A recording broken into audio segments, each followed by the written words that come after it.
শুভেচ্ছা সহ আমন্ত্রণ প্রত্যেককে। এটিএন সংলাপে আপনাদের সাথে আছি আমি আমিনুল মজলিস। দর্শক, আপনারা জানেন সমসাময়িক ও জনগুরুত্বপূর্ণ বিভিন্ন বিষয় নিয়ে আমাদের আলোচনা অনুষ্ঠান।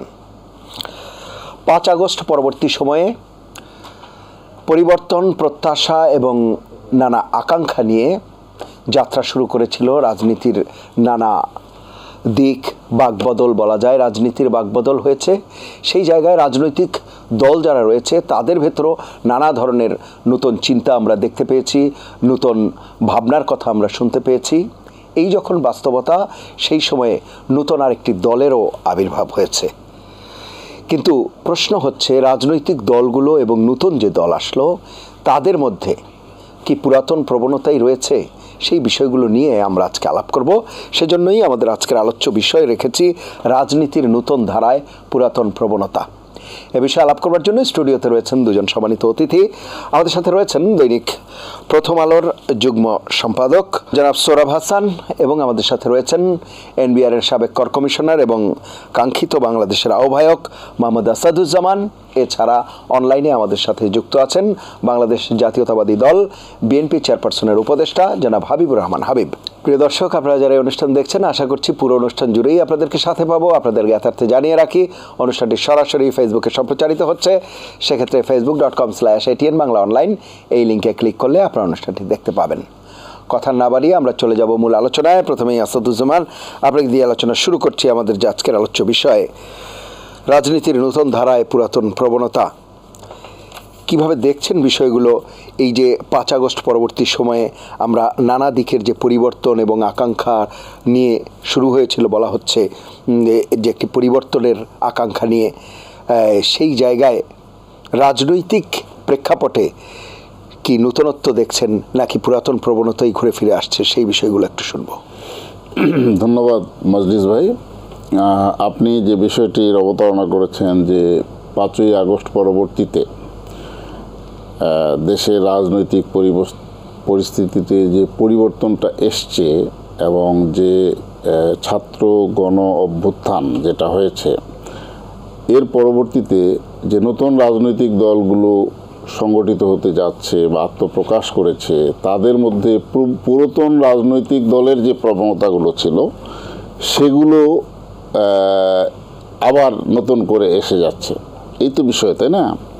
তো বিষয়টি আমরা যদি এইভাবে দেখি, আবার বিদ্যমান বড় রাজনৈতিক দল যারা আছে তাদেরও ভাবনায় পরিবর্তন আসছে কিনা? জি জি জি আমি মনে করি যে নিশ্চয়ই জনগণের এই যে আকাঙ্ক্ষা, আকাঙ্ক্ষাকে সামনে নিয়ে দলগুলোর মধ্যে তো এক ধরনের রিপারকেশন, এক ধরনের ব্রেনস্টর্মিং, এক ধরনের কাজ তো অবশ্যই হচ্ছে। কিন্তু জনগণ বা মানুষ পুরনো ধ্যান ধারণা থেকে কিন্তু সহসা বের হতে পারে না, বের হতে চায় না। তার যে বিশ্বাস, তার যে আকাঙ্ক্ষা, তার যে কর্মকাণ্ড, তার যে poster, gesture, nature, Creed, culture, এগুলো দীর্ঘকাল ধরে মানুষের ব্যবহারিক জীবনে মানে তার সাথে ওতপ্রোতভাবে সম্পৃক্ত হওয়ার কারণে এই জায়গা থেকে কিন্তু মানুষ সহসা বের হতে চায় না। তবে যে জন আকাঙ্ক্ষা মানুষের মধ্যে সৃষ্টি হয়েছে, মানুষ পরিবর্তনের যে ধারায় ধাবিত হচ্ছে এবং মানুষ যে পরিবর্তন চাচ্ছে রাষ্ট্রে, দেশে, যে স্বৈরাচারী সরকার যাওয়ার পরে মানুষের মধ্যে যেভাবে বিস্তৃতভাবে যে আকাঙ্ক্ষাগুলো তৈরি হয়েছে, আকাঙ্ক্ষাগুলোকে মানুষ সামনে নিয়ে যেতে চায়। বিশেষ করে বর্তমান সরকার, আমাদের ডক্টর ইউনূস সাহেব, ওনার নেতৃত্বে যে আমাদের উপদেষ্টা পরিষদ এসছে, তারা সবাই, বিশেষ ডক্টর ইউনূস সাহেব তো বটেই, উনি একটা সুবিস্তৃত এবং সুদীর্ঘ এবং অনেক দূর থেকে দেখে অনেকগুলো চিন্তা ভাবনা করছে। আমাদের অতীতে যে আপনার সরকার, যে ফ্যাসিস্ট সরকার ছিলেন, তারা চলে যাওয়ার পরে ডক্টর ইউনূসের নেতৃত্বে যে সরকার হয়েছে, তারা কিন্তু পরিবর্তনের, মানুষের এই আকাঙ্ক্ষার যে পরিবর্তন, এই পরিবর্তনকে কিভাবে রাষ্ট্রে এবং সমাজে রূপায়ণ করা যায়, সংস্কার কিভাবে করা যায়, এই জায়গাগুলো কিন্তু চলে এসে, যার জন্য উনি প্রায় টোটাল 15টা সংস্কার কমিশন, তার মধ্যে 6টা সংস্কার কমিশনের অলরেডি তাদের যে সংস্কার কমিশনের যে প্রতিবেদন, সেটা জমা হয়ে গেছে। সেটা নিয়ে আবার ঐক্যবদ্ধ একটা সংস্কার কমিশন ওনার নেতৃত্বে হচ্ছে, প্রধান উপদেষ্টার নেতৃত্বে, এবং সেক্ষেত্রে দলগুলোকে মূল যে বিষয়টা যে আমাদের দলের মধ্যে যে কালচারটা, এই কালচারটার কিন্তু এখন পর্যন্ত আমরা তেমন একটা বড় পরিবর্তন, বিশেষ করে বড় দল যেগুলো, সেগুলোতে আমরা কিন্তু সেই পরিবর্তনটা দেখতেছি না। কারণ বড় দলগুলোতে দেখা যাচ্ছে যে তাদের মানে কমান্ড, যেটা হাই কমান্ড যা বলে সেটাই ফিল্ড লেভেলে তারা বাস্তবায়ন করছে। তো এই জায়গাটা পরিবর্তিত হওয়া দরকার। দলের মধ্যে প্রথম যদি গণতন্ত্র আমরা প্রতিষ্ঠিত করতে না পারি, তাহলে গণতন্ত্রের যে সঠিক রূপায়ণ, মানুষের কথা বলার অধিকার, এটা অবশ্য বর্তমান সময়ে মানুষ পেয়েছে। এখন কিন্তু মানুষ যত্রতত্র যেখানে সেখানে তার বক্তব্য, তার মনের আশা, তার মনের আকাঙ্ক্ষা এবং কে কি করছে সমাজে, এগুলো কিন্তু মানে প্রতিদিনই আমরা বিশেষ করে সোশ্যাল মিডিয়ায় আমরা দেখতে পাচ্ছি, ইউটিউবে দেখতে পাচ্ছি, অ্যাক্টিভিস্টদের মাধ্যমে দেখতে পাচ্ছি।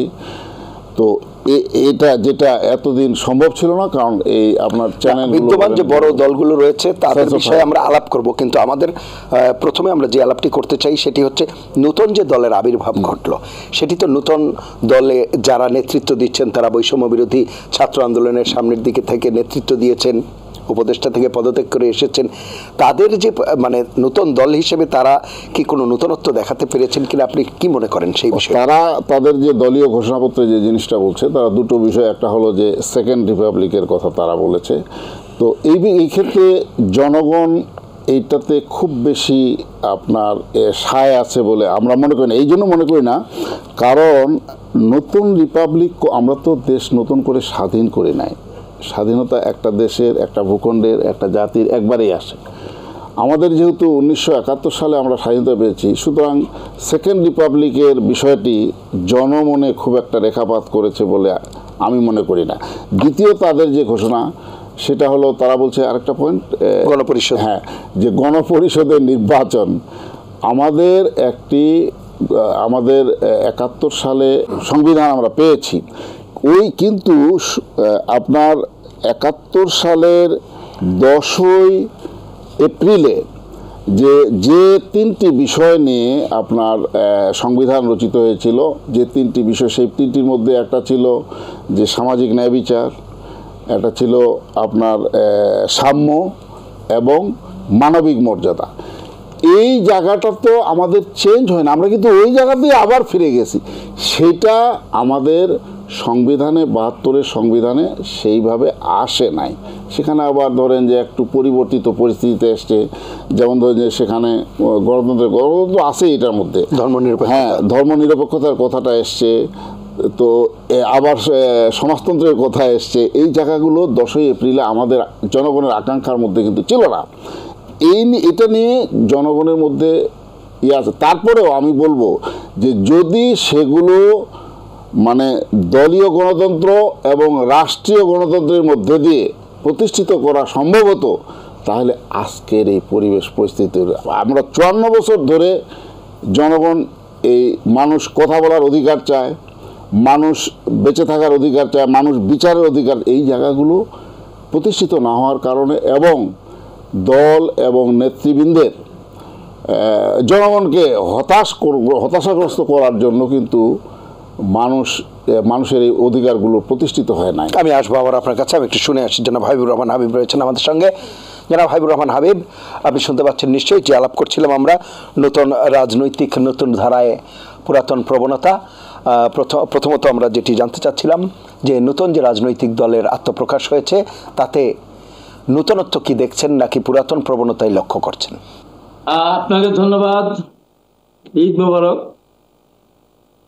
আপনার এই অত্যন্ত জনপ্রিয় অনুষ্ঠান পৃথিবীর বিভিন্ন দেশ থেকে যারা দেখছেন, বাংলাদেশ সহ, তাদেরকে আমার সশ্রদ্ধ সালাম। বিজ্ঞ দুইজন আলোচক, আমার অত্যন্ত প্রিয় সৌরভ ভাই এবং আমার ভাই যে বললেন আসাদুজ্জামান, তাকে আমার শুভেচ্ছা।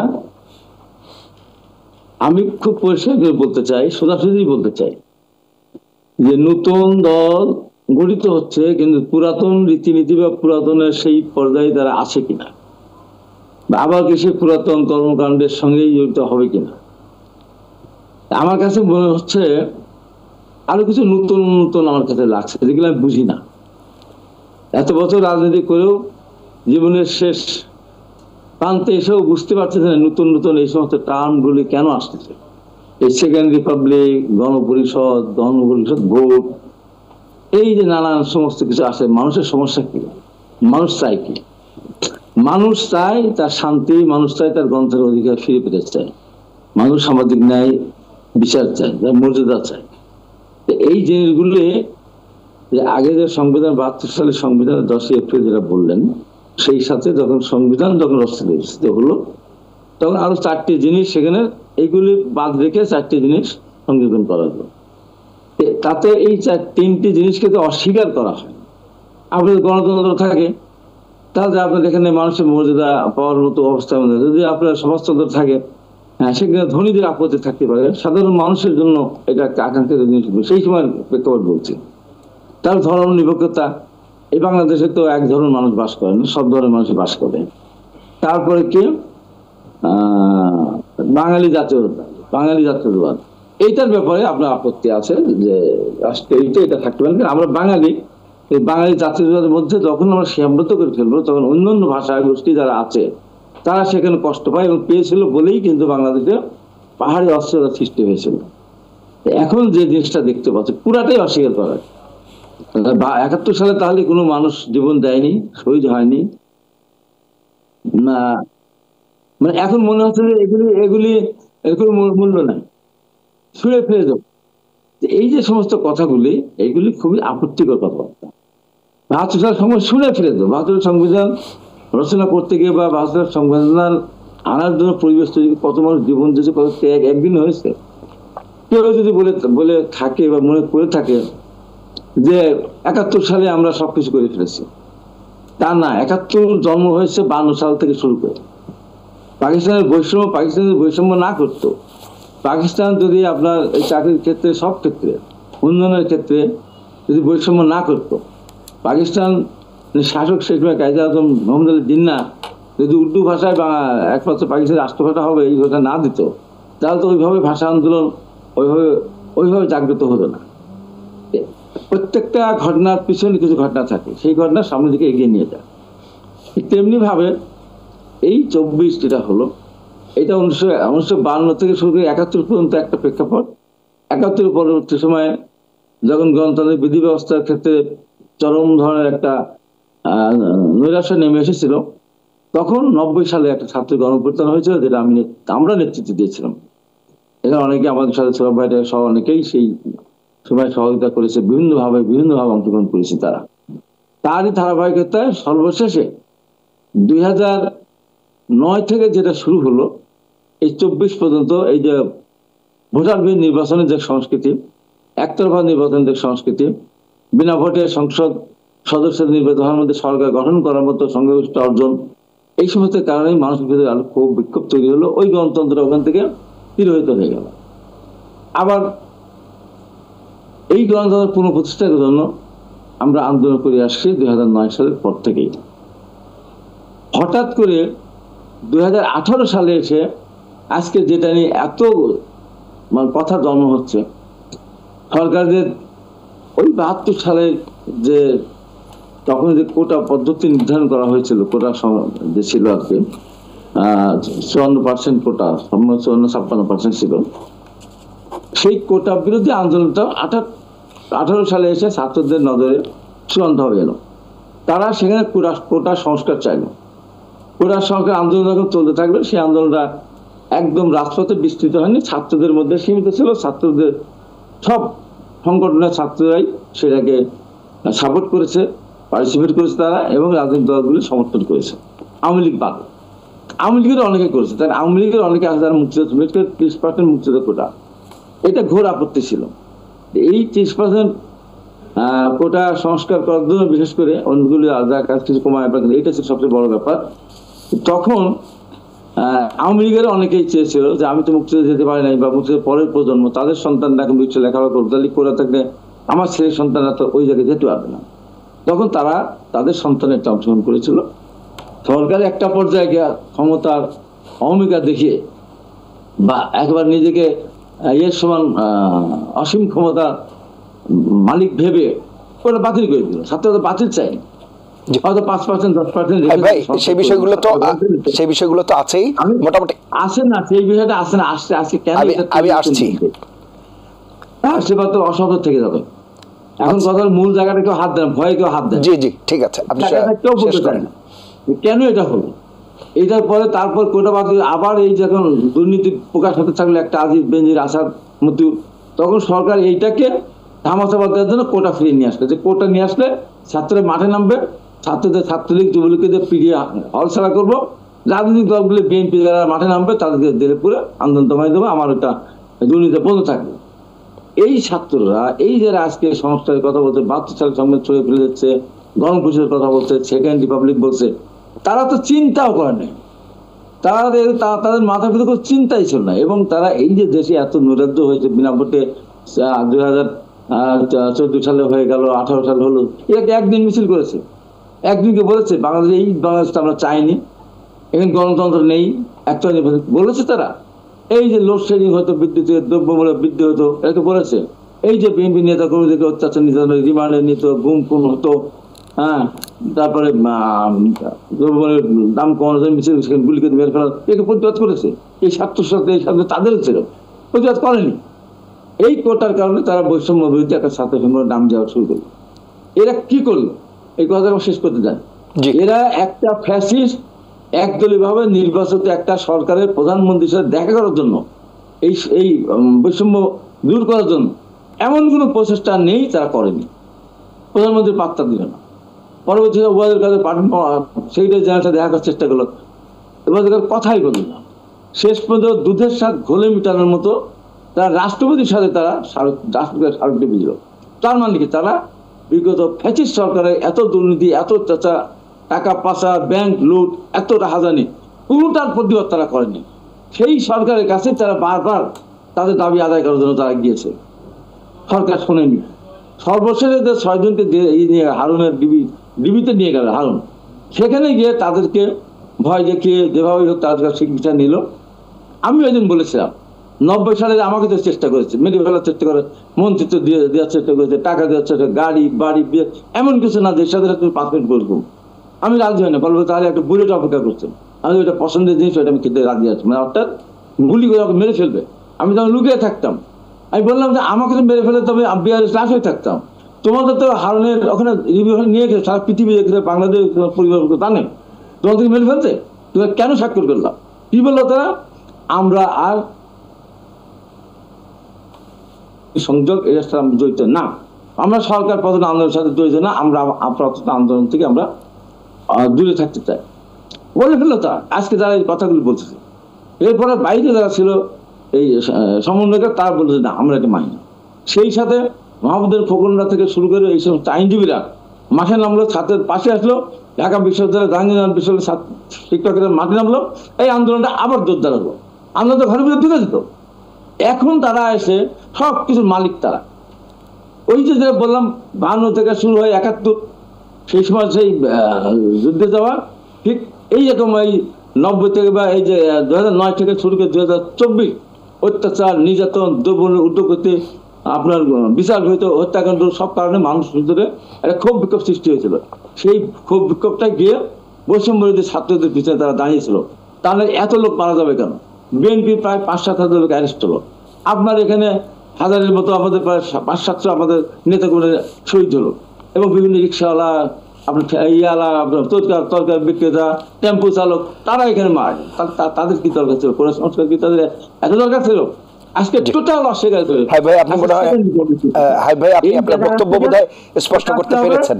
এবং শেষ কথা, যে পুরনো যে রীতিনীতি ছিল তার চেয়ে এক ধাপ এগিয়ে আওয়ামী লীগ, সিপিবি বলেন, অনেক রাজনৈতিক দল, তারা দীর্ঘদিন রাজনীতি করেও তারা কিন্তু একটা ভালো হোটেলে, বড় একটা হোটেলে গিয়ে তারা ইফতার করার তারা চিন্তা করতে পারে না। যে দল এখন রেজিস্ট্রেশন হয়, সেই দল কোটি টাকা খরচ করে যখন ইফতার বাড়ির আয়োজন করে, তখন তো প্রশ্ন দেখাই দেয় এই টাকাগুলি আসলো কই থেকে। তাদের তো অনেক শুভাকাঙ্ক্ষী থাকতে পারে, হাই ভাই, তাদের শুভাকাঙ্ক্ষী থাকতে পারে না। এই অসৎ ব্যবসায়ীদের টাকা নিয়ে দল গঠন করে, আপনি যদি উচিত কথা বলেন, আপনাদের সামনে থেকে সংস্কার করতে, ভালো কিছু করতে চান, এটা মানুষ সৌন্দর্যকে অবশ্যই দেখবে, অবশ্যই দেখবে। একটা দৃষ্টান্ত করতে পারতো, এটা ছোলা মুড়ি দু একটা মিষ্টি টিষ্টি দিয়ে এক ইফতার পার্টি যদি একটা সাধারণ জায়গা করতো, মানুষ মনে করতে পারতো যে না, এদের ভিতরে দেশ নিয়ে ভাবনা আছে, চিন্তা আছে, দেশের মানুষ চিন্তা আছে। মানুষ হাসপাতালে কাটাচ্ছে, এখনো কত ছেলেরা এখন হাসপাতালে তাদের চিকিৎসা ঠিক মতো হচ্ছে না, শহীদ পরিবারগুলি এখনো কষ্টের মধ্যে আছে। সেদিকে চিন্তা না করে আমরা কোটি টাকাতে আমরা ইফতারি আয়োজন করে আমরা দেখাতে চাই যে বাংলাদেশে আমরা সবচেয়ে ধনী এবং আমরা সবচেয়ে অগ্রসর একটা সমাজে আমরা পরিণত হয়ে যাচ্ছি। মানুষ আমাদেরকে এসে লক্ষ লক্ষ টাকা দিচ্ছে। মানুষ টাকা কখন দেয়? কিসের জন্য দেয়? এমনি দেয়? এই 5-2016 5 টাকা দিয়েছে, এখন কোটি টাকা দেয় কেন? লক্ষ টাকা দেয় কেন? দেয় এখান থেকে তারা কিছু সুবিধা ভোগ করবে। এইটা আমার কাছে খুব ভয়ের ব্যাপার। আমি এই জন্য আমি আতঙ্কিত। সবশেষে যে কথাটা বলতে চাই, ওই যে ব্রিটিশ চলে যাওয়ার পর পরিবর্তন কি হয়েছিল মাঝখানে, পরিবর্তন হতো ব্রিটিশ ফুল প্যান্ট পরতো, হাফ প্যান্ট পরতো ব্রিটিশের পুলিশ, আর বাংলাদেশের পুলিশরা ফুল প্যান্ট পরতো। পার্থক্য করলো এইটা। অসংখ্য ধন্যবাদ। আমি আবার আসবার চেষ্টা করবো আপনার কাছে। জনাব সোহরাব হাসান শুনছিলেন, জনাব হাবিবুর রহমান হাবিব দীর্ঘক্ষণই বলছিলেন, একদিকে তো তিনি এই যে নতুন দল যারা, তাদের মধ্যে যে নূতনত্ব আছে কিনা সেই বিষয়টি যেমন উল্লেখ করলেন, পাশাপাশি এই যে আন্দোলন এর যে কৃতিত্ব সেটি নিয়েও নানা রকম, যে আমরা যদি একেবারে মোটা দাগে বলি কৃতিত্ব ছিনতাইয়ের ব্যাপার, যে কে কার আগে কৃতিত্ব নেবে, সেই জায়গাতেও কিন্তু উনি স্পষ্ট করতে চেষ্টা করেছেন যে কিভাবে আসলে আন্দোলনটি রূপ লাভ করলো সফলতার দিকে। সার্বিকভাবে আপনার আলোচনা শুরু। ধন্যবাদ আপনাকে এবং হাবিব ভাইকে, অনলাইনে হাবিব ভাইকে এবং আসাদ ভাইকে শুভেচ্ছা। বিষয়টা যে কৃতিত্ব হাইজ্যাক করা বা কৃতিত্ব দাবি করা, একক কৃতিত্ব, এটি হচ্ছে বাংলাদেশের রাজনীতির বড় সমস্যা। ছাত্রনেতারা বলছে যে তারাই সব করেছে, বিএনপি বলছে তারা 17 বছর ধরে আন্দোলন সংগ্রামের কারণে এটা হয়েছে, জামাত বলছে আমরা তো বিভিন্ন দলের অত্যাচার নির্যাতন ভোগ করেছি, আমাদের নিষিদ্ধ করেছিল, তাদের কর্মীরা অন্য দলের বৈষম্যবিরোধী ছাত্র আন্দোলনের সঙ্গে যুক্ত হয়ে বা তাদের ব্যানারে কাজ করেছে, ছদ্মবেশে কারণ করেছে। কিন্তু সাধারণ মানুষ যারা রাজনীতি বোঝে না, যারা এই কোনো ব্যানারে কাজ করে না, খেটে খাওয়া মানুষ, রিক্সা চালক, হকার, এই অটো চালক, এরা যে এই আন্দোলনে জীবন দিল, তাদের ভাগ্যের কি পরিবর্তন হলো? এমনকি হবে যে যথার্থই বলছে যে এখনও তো হাসপাতালে আহতরা কাতরাচ্ছে। সুতরাং আমরা রাজনীতিটা কোথায় নিয়ে যাচ্ছি? আমরা পরিবর্তন চাচ্ছি, আবার আমরা শুধু নতুন রাজনৈতিক দলের কাছেই পরিবর্তন চাচ্ছি। অন্য যতগুলো রাজনৈতিক দল আছে বিদ্যমান, শতাধিক বা 2 শতাধিক, তারা কেউ পরিবর্তন হবে না, তারা পরিবর্তন হবে না, তাহলে তো হয় না। আমাদের স্বাধীনতার মূল কথা ছিল কি? সাম্য, মানবিক মর্যাদা এবং সামাজিক ন্যায় বিচার। সেটা আমরা 54 সালেও করতে পারিনি, 54 বছরেও করতে পারিনি। কেন পারিনি? অর্থাৎ আমাদের রাজনৈতিক নেতৃত্ব যারা রাষ্ট্র পরিচালনা করেছেন এই 54 বছর, আওয়ামী লীগ, বিএনপি, জাতীয় পার্টি বা তাদের সহযোগী যারাই, তারা কাজটি করেননি। তাদের উপর জনগণ যে দায়িত্ব দিয়েছিল, অথবা তারা দায়িত্ব নিয়েছিল না, কারণ সামরিক শাসককে তো কেউ দায়িত্ব দেওয়া হয় না, তারা নিজেরাই দায়িত্ব নিয়ে নিয়েছেন, তারা কেউ কথা রাখেননি। এখন ছাত্র নেতারা নতুন একটি দল করেছেন, তারা বলছেন যে তারা নতুন চিন্তা করছেন, নতুন ভাবনা, নতুন দর্শন। সেটা হচ্ছে সবাইকে নিয়ে দেশটা পরিচালনা করা। সেটা হচ্ছে তরুণ নেতৃত্ব, যে পুরানো যে জঞ্জাল, পুরানো যে গ্লানি, সেটা মুছে ফেলে সামনের দিকে এগোনো। সোহরাব ভাই, এখন এই জায়গাতে আপনি যেটি বলছেন, পুরানো জঞ্জালকে পেছনে ফেলে সামনের দিকে এগোনো, কিন্তু কেউ প্রশ্ন তুলছেন, আমি সেটাই বলছি, আপনিও জানেন সেটি।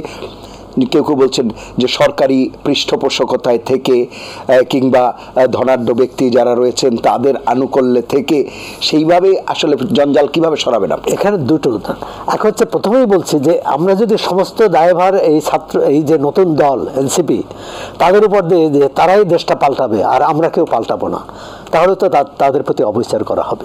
বরং আমরা প্রশ্ন করব, তারা যে পরিবর্তনের কথা বলছে, তারা যে নতুন রিপাবলিকের কথা বলছে, তারা যে সংবিধান রচনার কথা বলছে, তার যৌক্তিকতা কতটা এবং তার পক্ষে তারা কতটা আন্তরিক, কতটা নিষ্ঠাবান এবং কতটা অঙ্গীকারাবদ্ধ।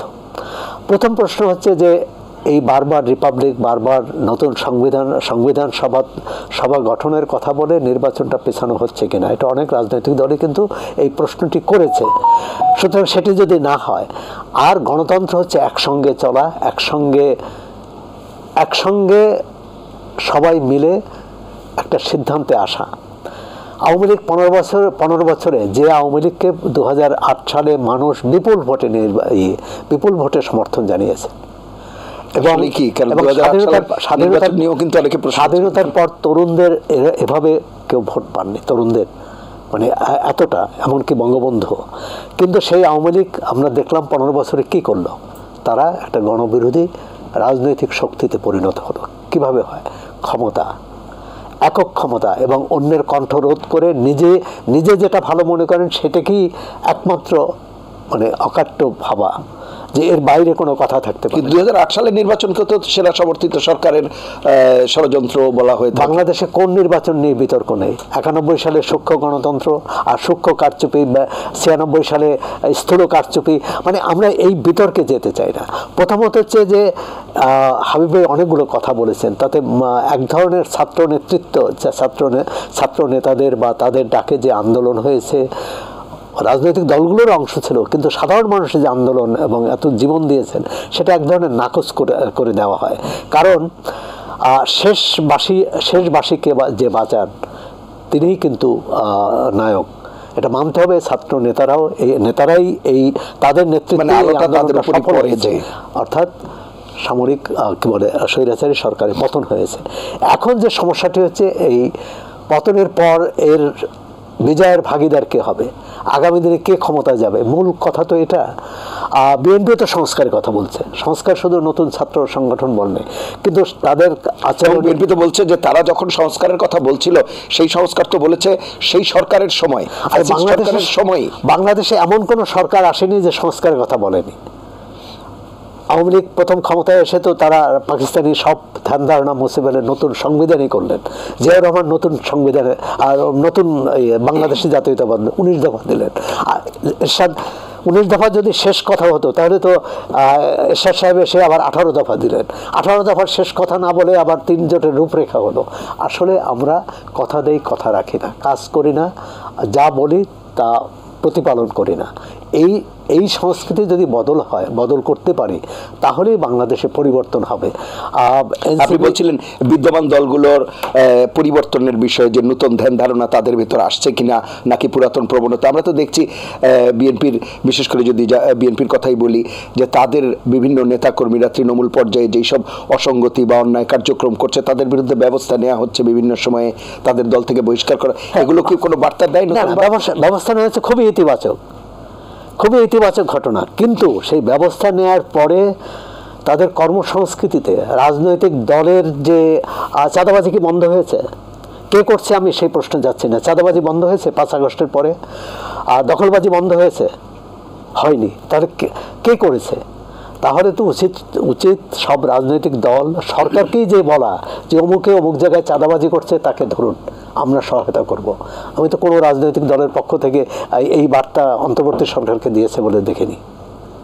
তা সুতরাং এক হচ্ছে আমার ভাগটা আমি নিয়ে, আমার দখলবাজি থাকবে, অন্যের দখলবাজি নিয়ে কথা বলবো। এই নতুন দলের কথা বলছিলেন, এটা খুবই দুঃখজনক। গতকালই পত্রিকায় আসছে, আজকে অনলাইনে সব জায়গায় আসছে, ওয়াসার নিয়োগে এক ধরনের ভয়াবহ অবস্থা। আপনি ধরেন এটা যদি সমন্বয়টা করে থাকেন, আমি মনে করি খুবই অন্যায় করেছেন, এবং তাদের এই যে নতুন যে উদ্যম, নতুন যে স্বপ্ন নিয়ে তারা যাত্রা শুরু করেছেন, এই স্বপ্নটা ভেঙে গেছে। মানুষ একটি রাজনৈতিক দল শুধু নেতাকর্মীর শক্তিতে রাজনৈতিক দল গঠিত হয় না, গঠিত হয় সাধারণ মানুষের আস্থার উপর। সেই আস্থাটা যখন নষ্ট হয়ে যায়, আওয়ামী লীগের 5 আগস্ট পর্যন্ত তো আওয়ামী লীগের নেতাকর্মী সবাই ছিল, এবং তাদের টাকা পয়সা, অর্থ, বিত্ত, সম্পদ সব ছিল, পুলিশ, বিজিবি, র্যাব সব কিছুই ছিল। তারপর পারলেন না কেন? মানুষের অনাস্থার কারণে। এখন রাজনৈতিক দলগুলোর সামনে অগ্নি পরীক্ষা, যে আগামী নির্বাচনে জয় পরাজয় একটা অগ্নি পরীক্ষা না, অগ্নি পরীক্ষা হচ্ছে জনগণকে আস্থায় আনা। নির্বাচনে জয়ী হওয়ার পরে জনগণের যে বিশ্বাস, জনগণের যে আস্থা, জনগণের যে স্বপ্ন, সেটা পূরণ করা। কিন্তু রাজনৈতিক দলগুলোর মধ্যে এক ধরনের দ্বিধাদ্বন্দ্ব, আমরা তো মনোনয়ন নিয়ে সংঘাত হতে দেখি। বিভিন্ন রাজনৈতিক দল। আমি আসবো আপনার কাছে। জনাব আসাদুজ্জামান, যে কথা বলছিলাম, একটি তো নতুন দলের বিষয়ে বলা হচ্ছে, আর বিদ্যমান যে রাজনৈতিক দলগুলো আছে তাদের ক্ষেত্রে আমি বলছিলাম যে আচরণগত একটি পরিবর্তন দেখা যাচ্ছে। এই যে বিভিন্ন দল থেকে বহিষ্কার করা হয় বিভিন্ন অন্যায় কার্যক্রম বা বিভিন্ন কারণে, সেগুলোকে কিভাবে দেখছেন আপনি? না, আমি মনে করি যে এটা অত্যন্ত ইতিবাচক। সৌরভ ভাই একটু আগেও বলেছেন যে বিশেষ করে একটি বড় দল, ধরেন বিএনপির কথাই যদি বলি, যে স্বৈরাচারী সরকার পতনের পরে এবং তারা পালিয়ে যাওয়ার পরে দেখা গেছে তাৎক্ষণিকভাবেই অনেকটা সারা দেশব্যাপী ছোট খাটো বড় প্রত্যেকটা জায়গায়, বিশেষ করে ব্যবসায়িক প্রতিষ্ঠান বলেন অথবা চাঁদাবাজি যেই জায়গাগুলো, যেই সোর্সগুলো থেকে হয়ে থাকে, সেই জায়গাগুলো পাল্টা তাদের লোকজন দখল করে ফেলছে। এটা ওপেন সিক্রেট, সবাই আমরা মোটামুটি দেখেছি বা জানি। শুধু সেটাই না, বিভিন্ন ক্লাব বলেন, বিভিন্ন জায়গা বলেন, সচিবালয় বলেন, অথবা অফিসার্স ক্লাব বলেন, অথবা অন্যান্য যে জায়গাগুলো, সব জায়গায় এই ঘটনাগুলো ঘটেছে।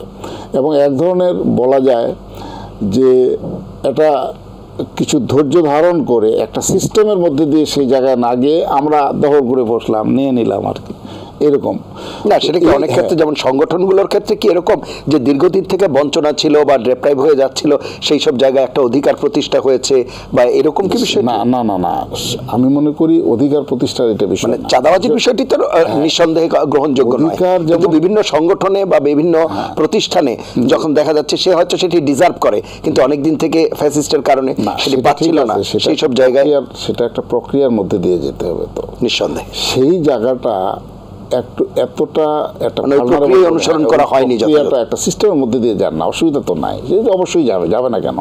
যোগ্যতর যাদেরকে ডিপ্রাইভ করা হয়েছে দীর্ঘদিন, যাদেরকে মনে করেন যে বঞ্চিত করা হয়েছে, তাদেরকে তো অবশ্যই তার ওই জায়গায় প্লেস করতে হবে, নিয়ে যেতে হবে।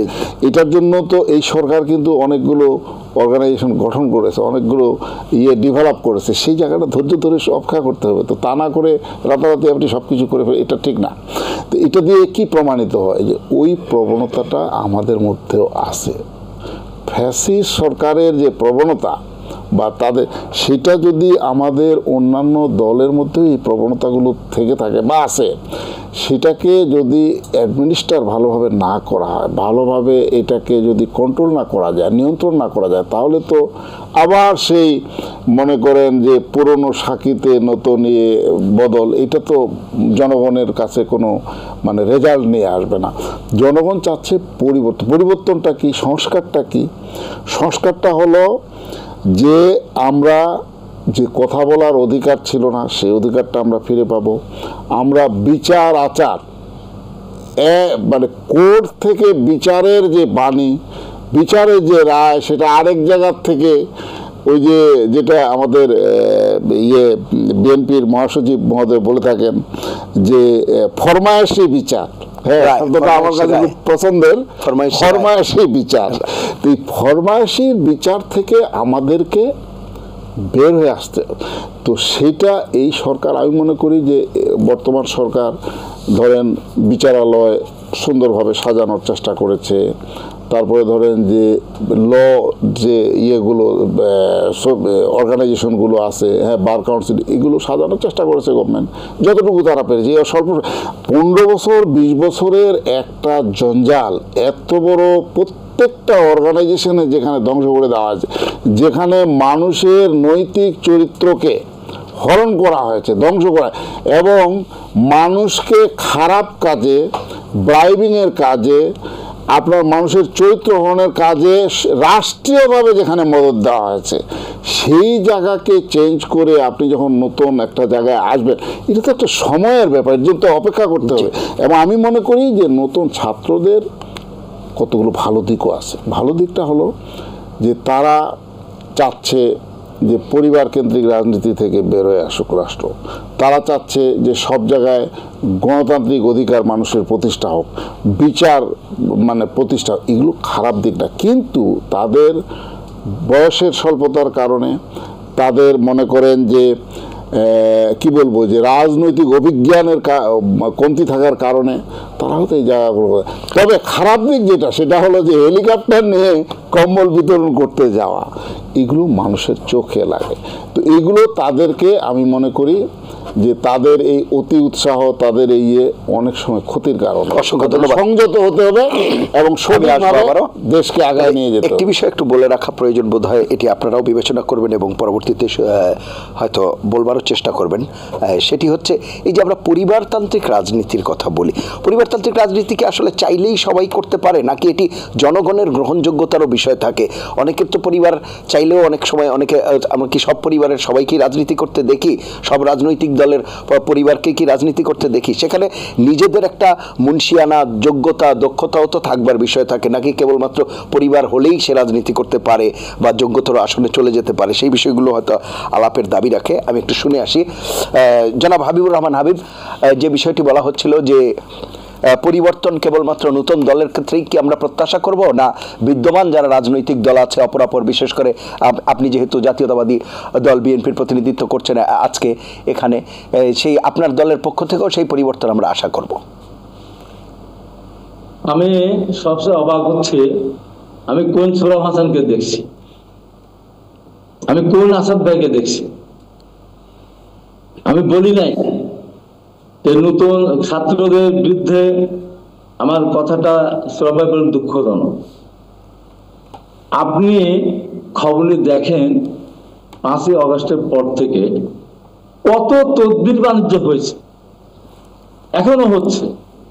কেন? তাদের ক্ষমতার উৎসাহটা কি? সোহরাব ভাই বললেন আমি অস্বীকার করেছি ছাত্রদের আন্দোলনের কথা, নেতৃত্বের কথা, সেই বাড়িতে পাঠায়। আমি তার বারবার কেন বললাম, টেম্পোওয়ালা, রিক্সাওয়ালা, তরকারিওয়ালা তারা কেন জীবন দিল? তাদের কথা আমি বলেছি। তারা কোথায়? এই কয়েকজন ছাত্রই কি আন্দোলন করে দেশ একদম ইয়ে করে ফেললো, সরকার পতন ঘটাই ফেললো? রাজনৈতিক দলের কোনো অবদান না, আমি তো সবার অবদানের কথা বলেছি। তারা তো এককভাবে, এবং আওয়ামী লীগ যে ভাষায় কথা বলতো যে ফ্যাসিস্টের মধ্যে, এরা তো তার চেয়ে বেশি বলে। এরা কোন ক্ষমতা বলে? এরা বলে যে গণপরিষদ নির্বাচন আগে কোন নির্বাচন হবে না, সংস্কারের আগে, সমস্ত সংস্কার এবং বিচারের আগে নির্বাচনের কথা বলা যাবে না, মুখে আনা যাবে না। এরা বলে স্থানীয় সরকারের নির্বাচন সরকারকে হতেই হবে। এরা বলে নির্বাচনের কথা বললে বিএনপি শুধু নির্বাচনের কথা বলে ক্ষমতা দিতে চায়। আমি যে প্রশ্ন করি, আপনারা কিসের জন্য ক্ষমতা থাকতে চান? কিসের বলে? বিএনপি তো জনগণের ভোটে নির্বাচিত হয়ে ক্ষমতা দিতে চায়। আর আপনারা সমস্ত রাজনৈতিক দল, সাধারণ মানুষ, রিক্সাওয়ালা, গরিব মানুষ, তারা আন্দোলন করলো, জীবন দিল, রক্ত দিল, তারা কোনো জায়গায় নেই, তাদের কোনো অংশগ্রহণ নেই, তাদের কোনো অংশীদারিত্ব নেই।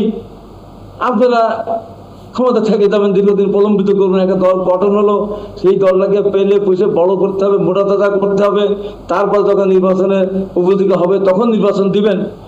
এইসব কথাকে যারা সমর্থন করে, আমার তাদের জন্য দুঃখ প্রকাশ করা ছাড়া আমার কোনো উপায় নেই। এবং আসাদ ভাইকে বলবো, না, এটি কিন্তু এখানে সমর্থন করা হয় নাই হাবিব ভাই, এটি কিন্তু কেউ সমর্থন করেনি। আমি আমারটা বলতে দেন। জি, এই যে বিরুদ্ধে একতরফা লুটপাটের, একবার কি ভাবেন যে 15.5 বছর আমরা কোথায় ছিলাম? আমাদের যেগুলি আমাদের সম্পদ ছিল, বাড়ি ঘর, আপনার পুকুর, মাছ মেরে নিয়ে চলে গেছে, আবাদি ফসল কেটে নিয়ে গেছে, গরু গাছ থেকে খুলে নিয়ে গেছে, মিথ্যা মামলা দিয়ে বছরের পর বছর হাজার হাজার লক্ষ লক্ষ মানুষকে মামলা দিয়ে অর্থনীতি ধ্বংস করে দিল, গুম হলো, খুন হলো। এগুলি নির্যাতন না? আপনার দখল কোথায় দখল হলো?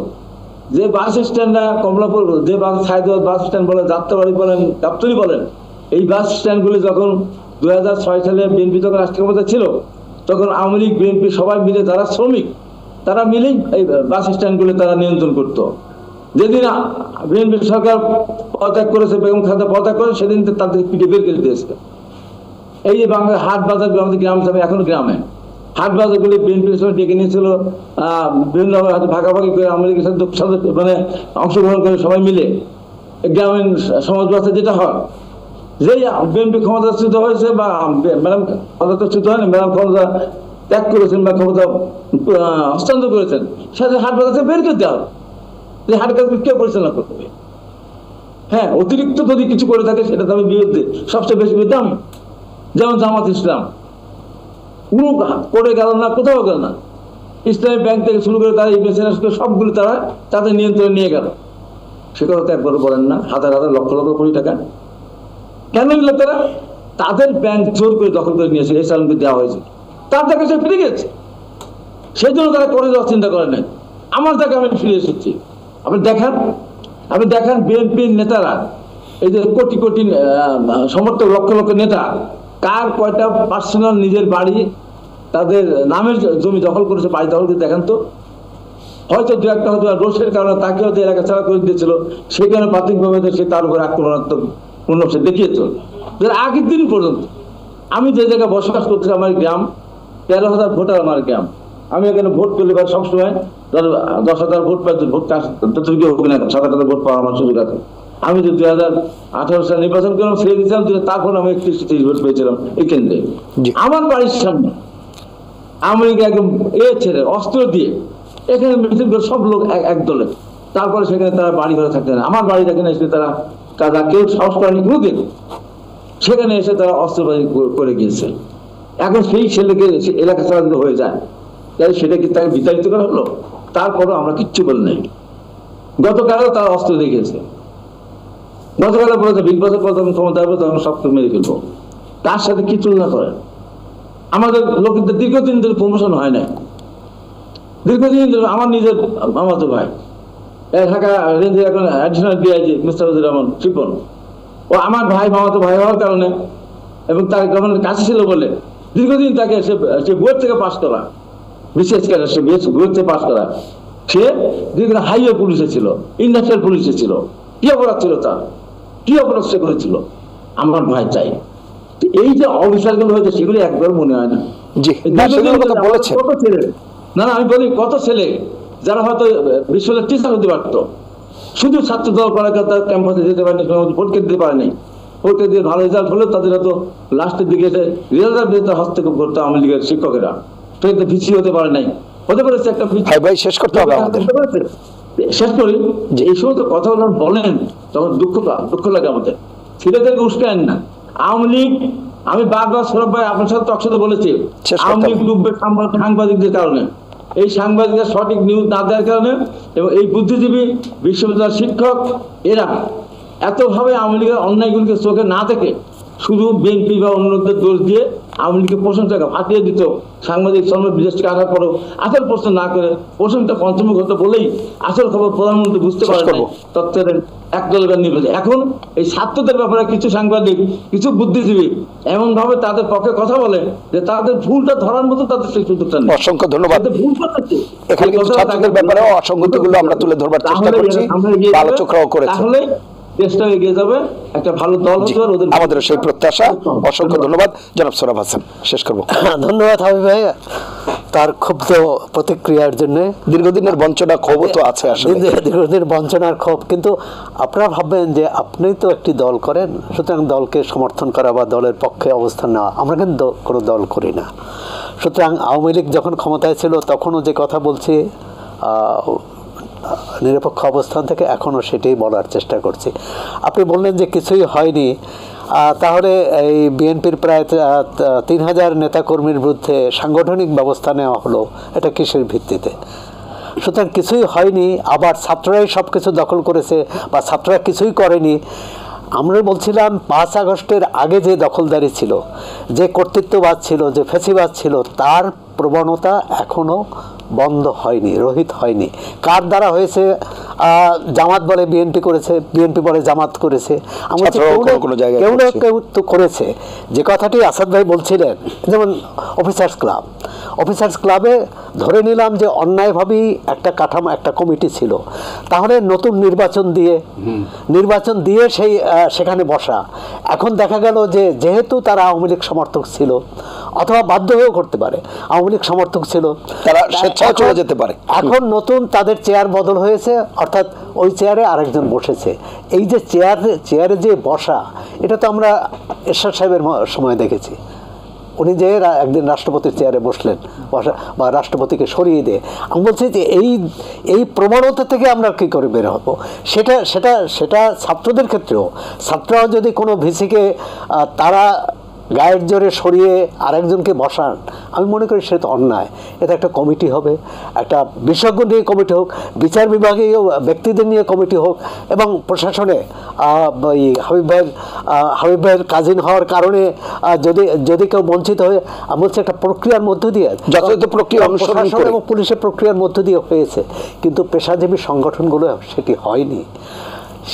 সেটা আমরা অতীতের এই গ্লানি থেকে কী করে সামনে এগোবো, এই গ্লানি বাদ দিয়ে ছাত্ররা করেছে, এর অর্থ না যে ছাত্রদের অন্যায়টাকে সমর্থন করতে হবে। আমি বলছি ছাত্ররা যদি করে থাকে সেটা যেমন অন্যায়, রাজনৈতিক দল করলেও, সাংবাদিক করলেও।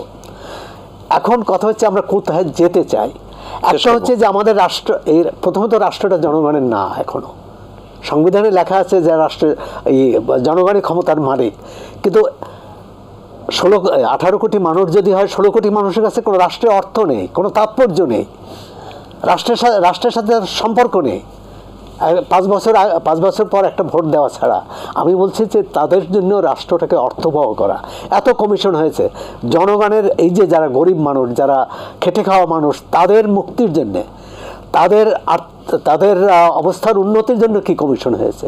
অর্থনৈতিক যে ব্যবস্থা, যে কথাটি আসছে, যে তারা যেসব পরিবারগুলো, যে অর্থনৈতিক পরিবারগুলো বা ব্যবসায়ী পরিবারগুলো 5 আগস্টের আগে যা অর্থনীতি নিয়ন্ত্রণ করতো, এখনও তারাই নিয়ন্ত্রণ করছে। এখনও ওই অর্থে বলবো যে সাবেক কর কমিশনার আছেন, যে এনবিআরও তারা নিয়ন্ত্রণ করছে। এই নিয়ন্ত্রণ থেকে বেরিয়ে আসার পথ কি? এমনকি এই অন্তর্বর্তী সরকারকেও নিয়ন্ত্রণ করছে, রাজনৈতিক দলগুলোকে নিয়ন্ত্রণ করছে।